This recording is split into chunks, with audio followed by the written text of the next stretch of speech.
अस्सलाम वालेकुम स्टूडेंट्स, कैसे हैं? उम्मीद है आप सब खैरियत से होंगे। अच्छा जी, आज की वीडियो बड़ी इंटरेस्टेड होने वाली है, तो स्किप मत करिएगा, इस वीडियो को जरूर देखिएगा। आज की वीडियो क्या है? बेसिकली आज की वीडियो जी एक ट्रिक है जी, 1 से लेकर 9 तक जो काउंटिंग है, ये 9 बॉक्सेस आपको नजर आ रहे हैं। इनमें इस तरीके से इस तरतीब से लगाने हैं, ऐड करने हैं कि हमारे पास जिस हिसाब से भी हम इसको प्लस करें तो हमारे पास आंसर क्या आना चाहिए?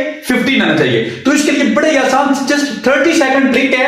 क्या करना है? एक हमने एक्स्ट्रा एक बॉक्स यहां पर सेंटर में, चारों साइडों के जो सेंटर है इस पे हमने एक एक्स्ट्रा बॉक्स बना लेना है। ठीक है जी। इसके बाद नेक्स्ट हमने क्या करना है? हमने यहां से इस साइड से स्टार्ट करना है। यहां पर 1 2 3, इसी तरह फिर इसको 4 5 6, फिर उसके बाद इसको 7 8 9।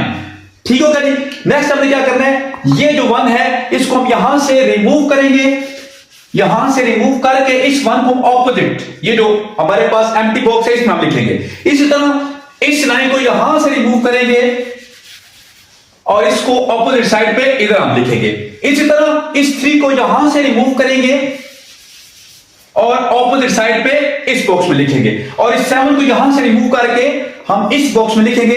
लो जी, ये आपका ट्रिक प्रिपेयर है। अब आप यहां से चेक करें, जिस हिसाब से ऐसे काउंट करें, ऐसे काउंट करें, जैसे मर्जी काउंट करें, आपके पास जो आंसर आएगा वो क्या आएगा? 15 आएगा।